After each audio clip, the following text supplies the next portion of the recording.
क्या एक खूंखार डाकू जिसके नाम से जंगल कांपते थे केवल राम नाम से महर्षि बन सकता है?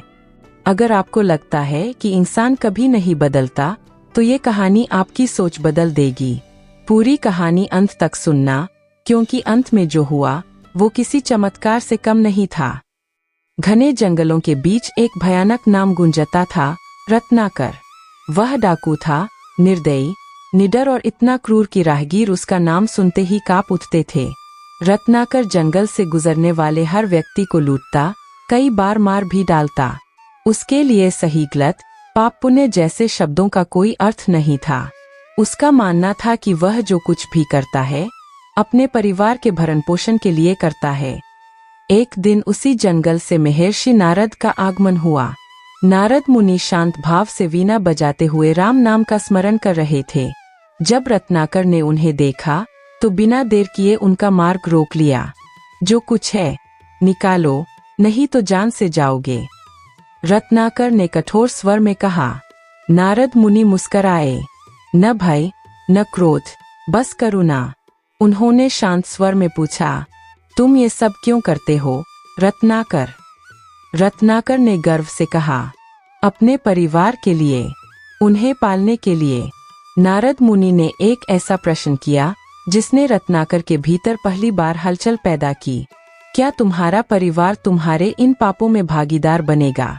क्या वे तुम्हारे किए कर्मों का फल भी तुम्हारे साथ भोगेंगे? रत्नाकर ठिठक गया। उसे पूरा विश्वास था कि परिवार उसके लिए सब कुछ करेगा। नारद मुनि ने कहा, जाओ, उनसे पूछ कर आओ। अगर वे तुम्हारे पापों में भागीदार बनने को तैयार हो तो मैं कुछ नहीं कहूँगा। रत्नाकर पहली बार असमंजस में पड़ा। फिर भी वह अपने घर गया। पत्नी, बच्चे, माता पिता सब से पूछा। उत्तर सुनकर उसके पैरों तले जमीन खिसक गई। सबने एक ही बात कही, हम तुम्हारे पापों का फल क्यों भोगें? तुम कमाते हो, हम खाते हैं, लेकिन पाप तुम्हारा है। उस पल रत्नाकर का हृदय टूट गया। जिस परिवार के लिए वह हत्याएं कर रहा था वही उसके पापों को अपनाने को तैयार नहीं था। वह कांपता हुआ नारद मुनि के पास लौटा। आंखों में आंसू थे। मुझे बचाइए, अब मुझे समझ में आ गया है कि मैं कितना बड़ा पापी हूँ। नारद मुनि ने करुणा से कहा, अभी भी देर नहीं हुई, राम नाम का जप करो। लेकिन रत्नाकर इतना पापी हो चुका था कि वह राम तक नहीं बोल पा रहा था।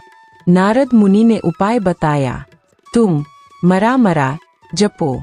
रत्नाकर जंगल में बैठ गया और मरा मरा का जप करने लगा। दिन बीते, महीने बीते, वर्षों बीत गए। उसका शरीर स्थिर हो गया। उसके चारों ओर दीमकों ने बाबी बना ली, लेकिन उसका जप चलता रहा। मरा मरा, मरा मरा।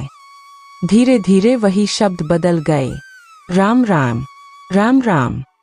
एक दिन नारद मुनि फिर लौटे। उन्होंने बाबी तोड़ी और भीतर से एक दिव्य तेज से युक्त पुरुष बाहर निकला। अब वह रत्नाकर नहीं था, वह बन चुका था महर्षि वाल्मीकि। जिस डाकू के हाथ खून से रंगे थे उन्हीं हाथों से अब रामायण की रचना हुई। जिसकी जुबान से कभी गाली निकलती थी उसी जुबान से अब श्री राम की महिमा गूंजने लगी। यह केवल एक व्यक्ति का परिवर्तन नहीं था, यह प्रमाण था कि राम नाम में वह शक्ति है जो पत्थर दिल को भी देवता बना दे। अगर डाकू रत्नाकर महर्षि वाल्मीकि बन सकता है तो सोचिए, हम और आप क्यों नहीं बदल सकते? बस एक सच्चा पश्चाताप और राम नाम पर विश्वास चाहिए। अगर यह कहानी आपके दिल को छू गई हो तो इसे शेयर करें, क्योंकि शायद किसी और की जिंदगी भी बदल जाए। जय श्री राम।